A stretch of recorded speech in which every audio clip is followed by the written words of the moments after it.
(2019년 7월 6일) 아제르바이잔 바쿠에서 열린 세계유산위원회 현장에서 갓과 두루마기로 의관을 갖춘 선비들의 우렁찬 환호성이 회의장 가득 울려 퍼졌습니다. 소수서원을 비롯한 조선시대 서원 9곳이 유네스코 세계유산에 등재되는 순간이었죠. 그동안 여러 문화재가 세계유산으로 지정됐지만 한국의 서원이 갖는 의미는 각별했습니다.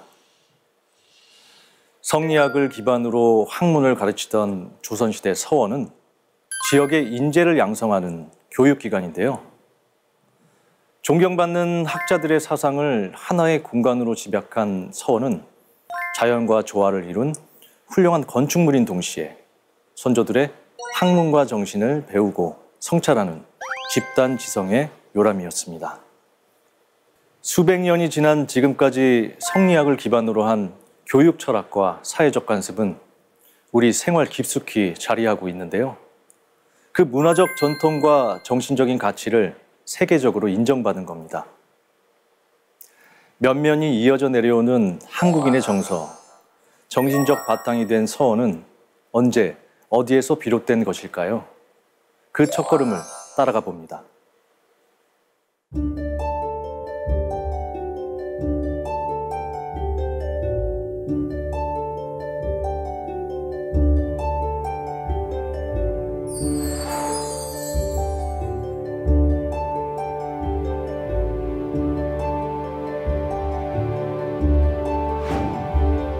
고즈넉한 소백산 자락에 푸르디 푸른 소나무가 서원을 에워싸고 있습니다.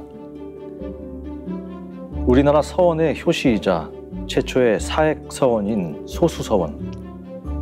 1543년 훈기 군수 주세붕이 이 지역 출신인 고려 말의 성리학자 안양을 기리고 후학을 양성하는 사설 교육기관으로 문을 열었습니다.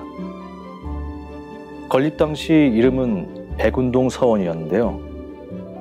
태계 이왕이 훈기 군수로 부임하면서 1550년 임금으로부터 소수서원이라는 이름과 직접 쓴 편액을 하사받게 됩니다.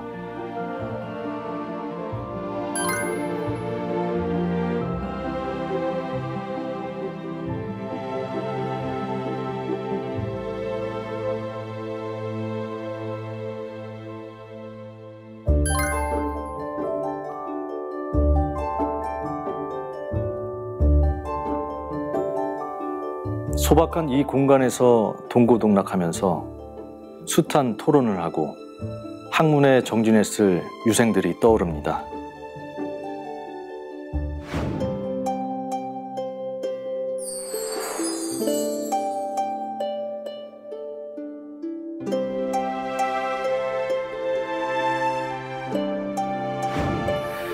소년 1호 항란성 일촌 광음 불가경.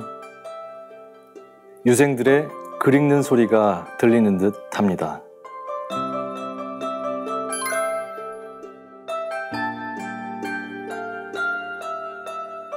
소수란 말은 이어서 수양한다는 뜻인데요. 무너진 교약을 바로잡고 배움을 이어가라는 시대적 사명이 담긴 이름입니다.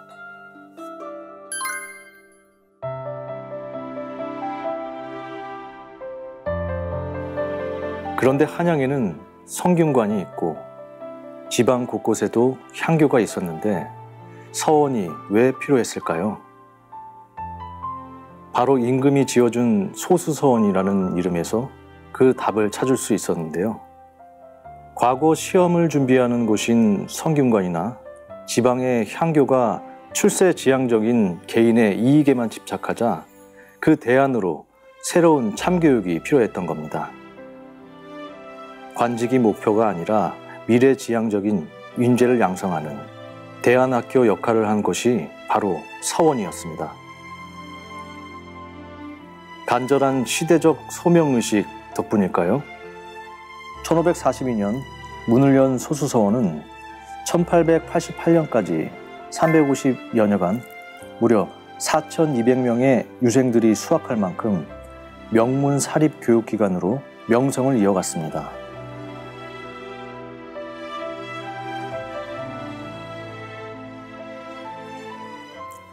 소수서원은 우리나라에서 최초로 임금이 이름을 지어내린 사액서원이자 사학기관입니다. 이렇게 소수서원이 개원하고 중앙정부의 적극적인 지원을 받자 전국적으로 하나, 둘 서원이 세워지기 시작했는데요. 말하자면 소수서원이 나라에서 공인한 사립학교의 롤모델이 된 겁니다. 소수서원을 비롯해서 유네스코 세계유산에 등재된 9개의 서원은 모두 국가문화재로 지정돼 있습니다. 역사적으로, 문화적으로 그 가치를 인정받은 소중한 문화유산이라는 뜻이죠. 9개의 서원 모두 그 지역 성각자들의 사상과 가르침을 전하는 독특한 구조를 갖추면서도 자연과 조화를 이룬 소박한 공간이라는 공통점이 있는데요. 경상도의 서원이 대부분 산자락에 기대 있다면 전라도나 충청도의 서원은 산자락이 끝나는 곳, 들판이 시작되는 길목에 주로 세워져 있습니다. 특히 경상북도 안동에는 9곳의 서원 중에 2곳이 터를 잡고 있는데요. 안동을 선비의 고장, 양반의 고장이라고 부르는 이유를 알 것 같습니다. 예로부터 예의 염치, 효제 충신, 유교의 기본 덕목을 갖춰야 한다는 전통 때문일까요? 안동하면 의관을 갖춘 선비들의 당당한 걸음걸이가 떠오릅니다.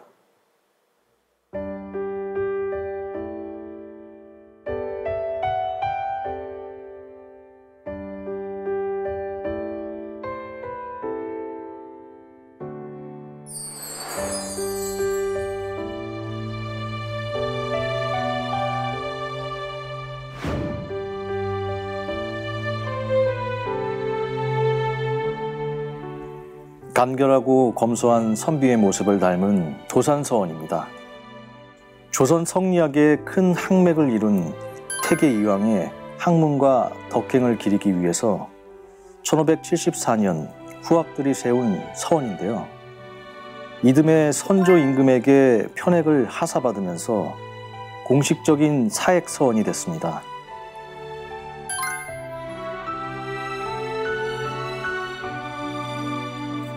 도산서원이라는 편액은 명필 한석봉이 선조 임금 앞에서 쓴 글인데요.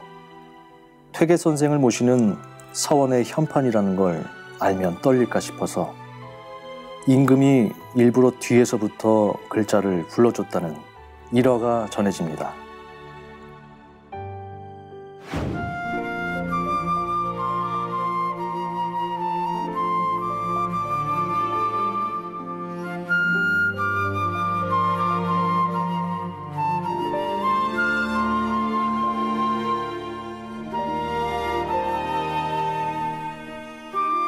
도산서원의 건물은 크게 도산서당과 도산서원으로 구분되는데요. 1561년 지어진 도산서당은 태계 이황이 말년에 10년 동안 이곳에 머물면서 직접 제자들을 가르치던 곳입니다.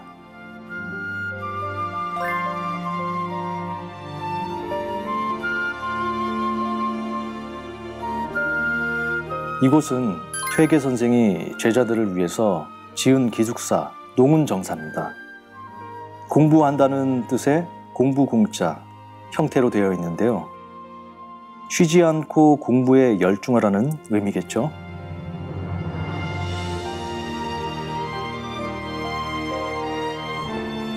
서원은 퇴계 선생 사후인 1574년 후학들이 세운 공간입니다.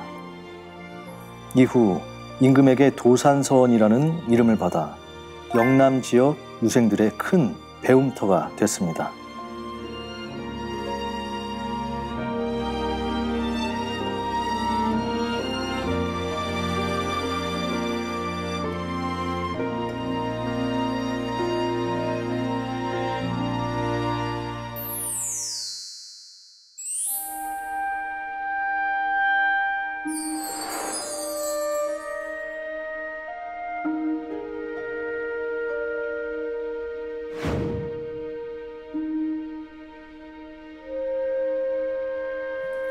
도산서원에서 남쪽으로 내려가면 야트막한 산으로 둘러싸인 곳에 또 하나의 서원이 있습니다.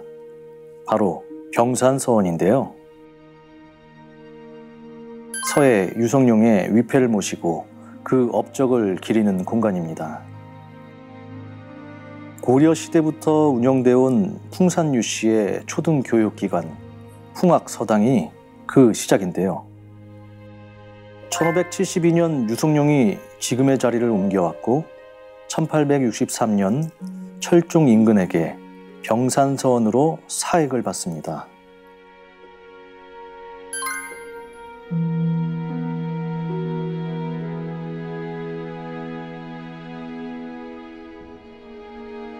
병산서원은 다른 서원과 구별되는 큰 특징이 있습니다. 바로 수백 년이 지난 지금까지도 교육기관으로 그 역할을 하고 있다는 점인데요. 병산서원은 후손들이 병산교육재단을 세워서 지역 중학교, 고등학교를 운영하고 있습니다.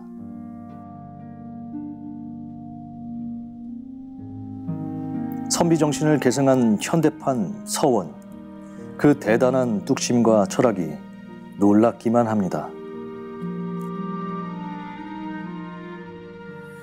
흔히 교육을 백년지 대계라고 하는데요.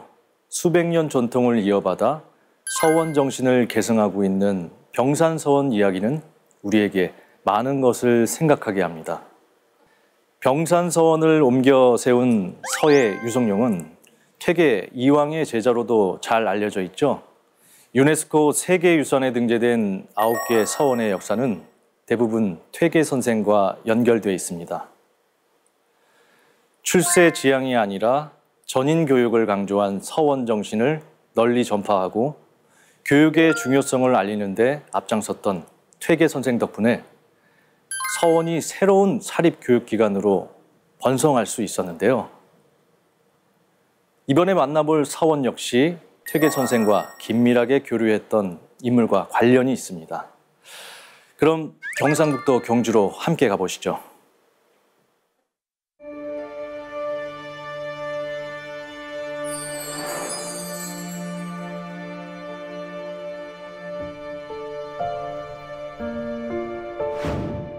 경북 경주시 안강읍 옥산리, 마음을 씻는다는 뜻의 세심마을입니다. 마을 어기 자옥산 계곡에는 조선시대 대학자 회제 이연적의 흔적이 남아있는데요. 회제 이연적은 퇴계 이황이 선생으로 칭했던 성리학의 대가였습니다.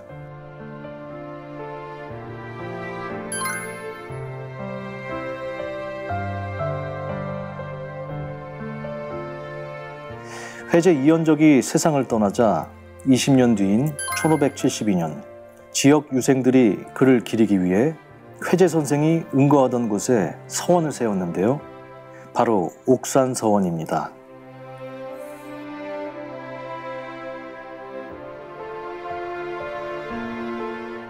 (1574년) 선조 임금이 직접 편액을 내린 서원에는 한석분과 김정희, 이황이 쓴 현판이 곳곳에 남아 대학자의 정신을 기리고 있습니다.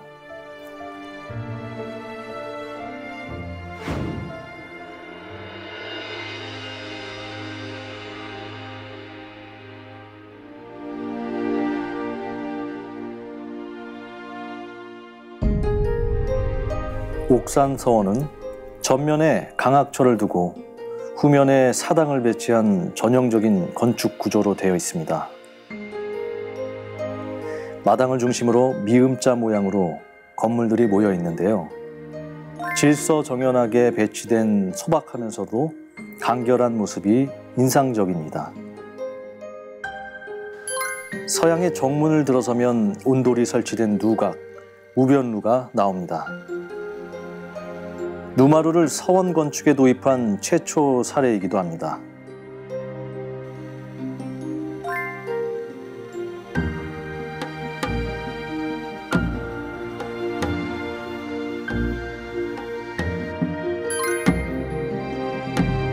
유생들이 공부하던 강학 공간인 구인당이 있고 그 뒤로 회제 이연적의 위패를 모시고 제사를 지내는 제양 공간, 체이묘가 자리에 있습니다.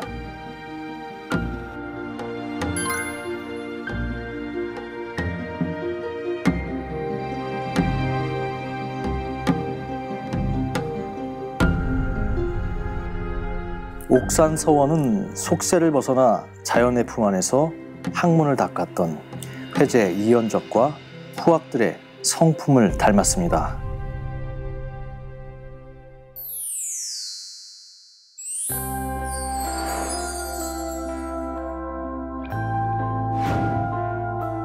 (400년) 된 은행나무가 세월을 말해주는 곳 도동서원입니다. 1607년 공자의 도가 동쪽으로 왔다고 해서 도동서원이라는 이름을 얻었습니다. 도동서원의 누각 수월루는 물에 비친 달빛으로 글을 읽는다는 뜻입니다. 중정당은 행사와 교육이 이루어지는 강당 건물인데요. 기둥에 두른 흰색 한지는 한원당 김굉필을 모시고 있다는 표시입니다.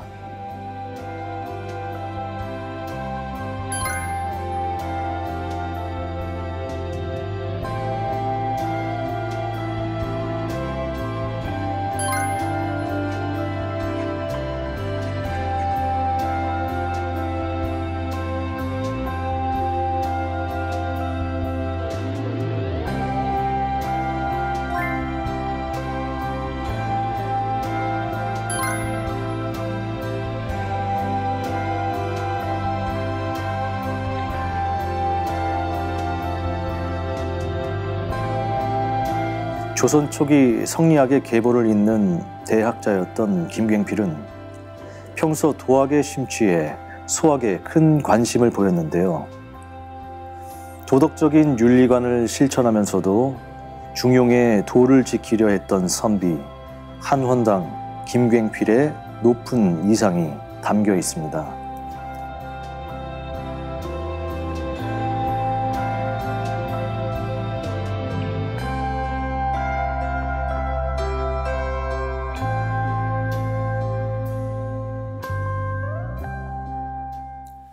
조선시대 지방교육이 산실이었던 향교와 서원은 서로 비슷하면서도 차이가 있습니다.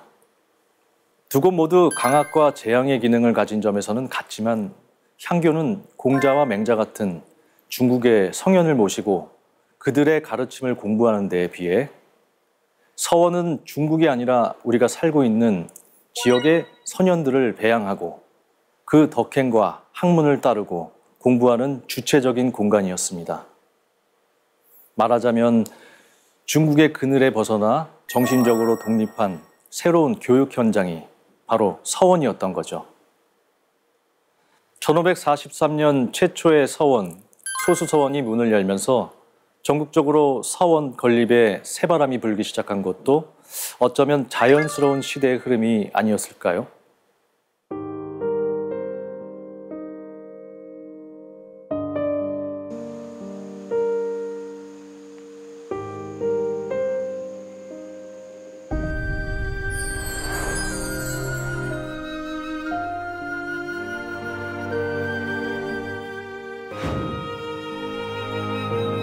넓은 들판과 강을 끼고 있는 이곳은 소수서원에 이어 두 번째로 세워진 남계서원입니다.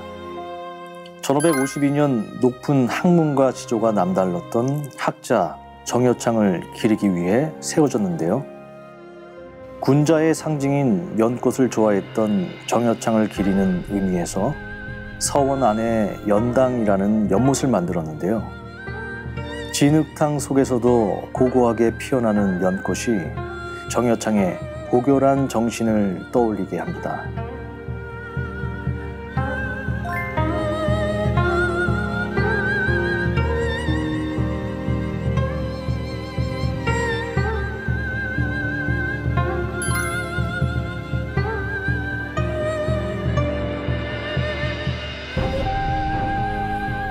나무 껍질 없이 매끈한 모양이 청렴결백한 선비를 상징하는 나무. 붉은 배롱나무가 앞마당을 장식하고 있는데요. 서원 가득 선비 정신도 피어나는 듯합니다.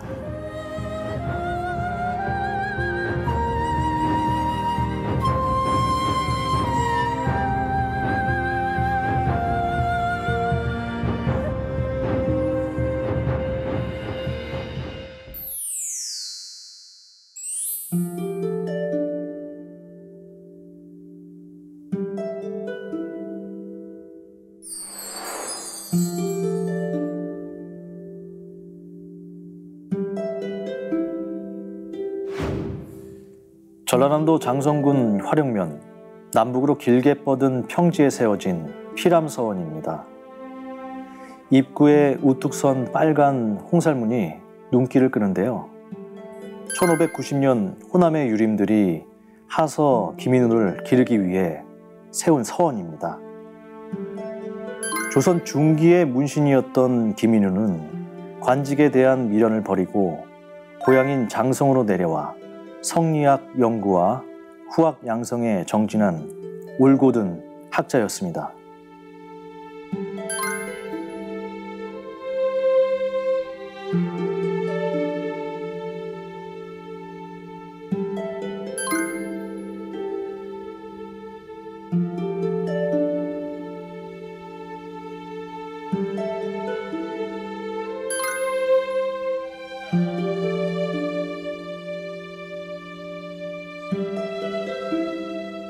안진경체를 바탕으로 한 초서체 글씨는 당시 호남 성리학자들 사이에서 회자될 만큼 손꼽히는 서예가이기도 했습니다. 피람서원의 하늘에는 선비의 푸른 절개가 흐르고 있습니다. 이렇게 초기의 서원은 인재양성과 선연배양, 유교적 향촌 질서를 유지하는 긍정적인 기능을 발휘했습니다. 하지만 우후죽순으로 서원이 늘면서 예기치 못한 부작용이 생겨나기 시작했는데요. 사액서원이 되면 나라에서 토지와 노비, 서적을 받았고 토지와 노비를 소유하면서도 세금을 면제해 줬습니다.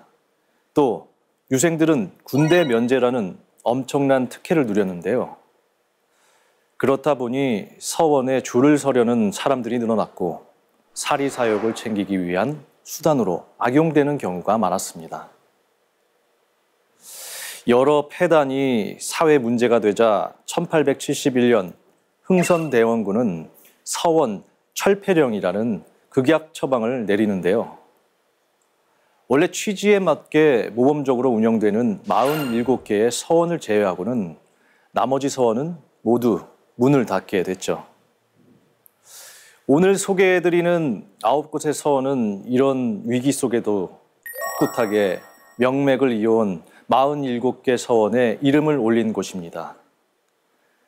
올곧게 서원 정신을 계승하고 있는 한국의 서원 2곳을 더 만나봅니다.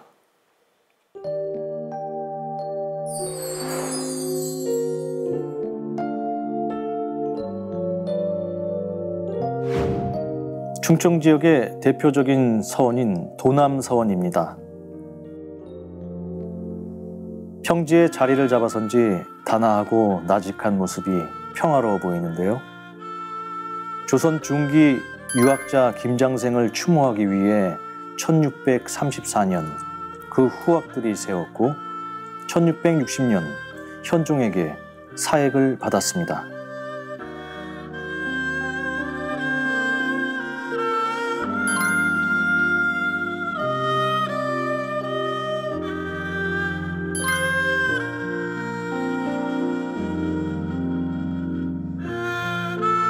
사계 김장생은 율곡 이이의 사상과 학문을 이은 예학의 대가인데요. 임진왜란과 병자호란을 겪으면서 신분제도가 흔들리고 사회 질서가 무너질 조짐을 보이자 기강을 바로잡고 사회 질서를 회복하기 위해 파생된 학문이 바로 예학입니다.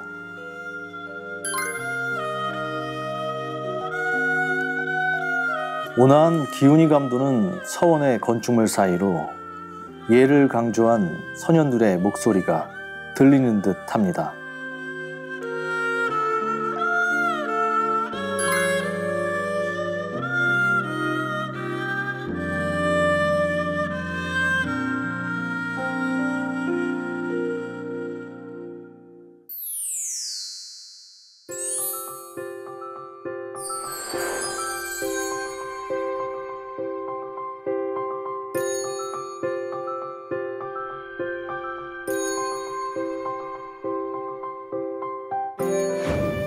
전라북도 정읍에 있는 무성서원입니다.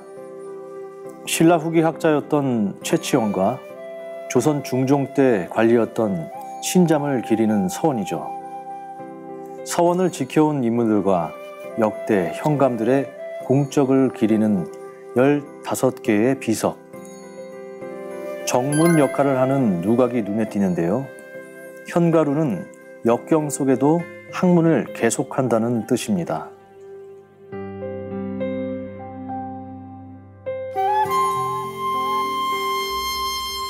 유생들의 기숙사인 강수제인데요. 강학과 재양의 공간, 담장 밖에 배치된 구조가 독특합니다. 유생들이 공부하던 명륜당은 전면부와 후면부가 개방되어 있습니다.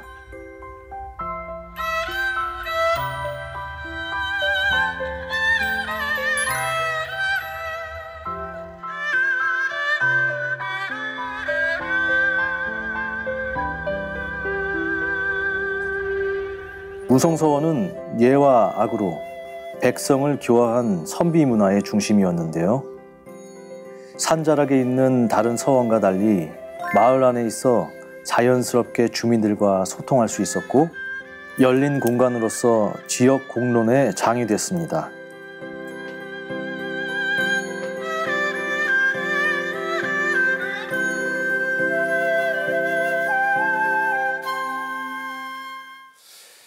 한국을 대표하는 서원에 제양된 9분의 선현들은 암울했던 시기에 우리 민족이 나아갈 방향을 제시한 선각자들인데요. 높은 학식과 빼어난 문장도 중요하지만 이들이 심취했던 성리학의 핵심은 바로 인간의 도리를 밝히고 사람답게 살아가는 일이었습니다. 수백 년 동안 의연하게 우리 곁을 지키고 있는 서원은 우리 민족혼의 뿌리를 확인하고 기억하는 빛나는 거울이 아닐까요?